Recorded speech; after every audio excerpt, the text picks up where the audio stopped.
રાત દિવસ અવિરત બેફામ બનીને રાજ્યના સામાન્ય નાગરિકોના મકાનો તોડી રહેલી ભારતીય જનતા પાર્ટીની સરકારે અમને ધારાસભ્યોને જો કેવા અદ્ભુત ટકાટક રહેવા માટેના આ મકાનની વ્યવસ્થા, આ 3-4 BHKના ફ્લેટ્સની વ્યવસ્થા કરી આપી છે. તમે જુઓ બરાબર, રાજ્યના સામાન્ય ગરીબ માણસો માટે ઝૂંપડા અને ચાલીઓ સિવાય આશરો નથી એવા હજારો લોકો છે અને આ ગરીબોના ઘર પણ તોડી રહ્યા છે કોમનવેલ્થના નામે અને અન્ય કહેવાતા વિકાસના પ્રોજેક્ટના નામે.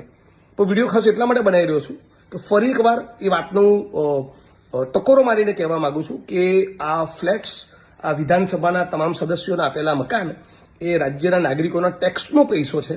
એટલે ગાંધીનગર તમે કોઈ પણ પ્રશ્નની રજૂઆત કરવા માટે સચિવાલય આવો અને તમારે ક્યારેક પણ રોકાવાનો પ્રશ્ન હોય તો સીધો કોઈ પણ ચિંતા કર્યા વગર તમારું એક આઈડેન્ટિટી કાર્ડ લઈને સીધા મારા MLA ક્વાર્ટર પર આવી જવું. એના દરવાજા કાયમ તમારા માટે ખુલ્લા છે. રાત્રે 12 વાગે પણ તમે આવશો તો અહીંયા તમને રહેવાની વ્યવસ્થા મળશે અને તમારું આઈડેન્ટિટી કાર્ડ લઈને આવવું અને મહેરબાની કરીને કોઈ વ્યસન નહીં કરવું. બાકી આ મારો ફ્લેટ નથી, આ મારું ક્વાર્ટર નથી, આ ગુજરાતના નાગરિકોનું ક્વાર્ટર છે. તમારા ટેક્સના પૈસેથી મારો પગાર થાય છે.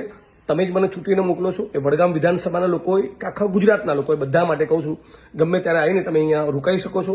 તમારા કોઈ પણ પ્રશ્નોની રજૂઆત માટે ગાંધીનગર આવ્યા હોય ને રોકાવાનો પ્રશ્ન હોય તો quarter number 401 block A Gandhinagar તમારું સ્વાગત રહેશે.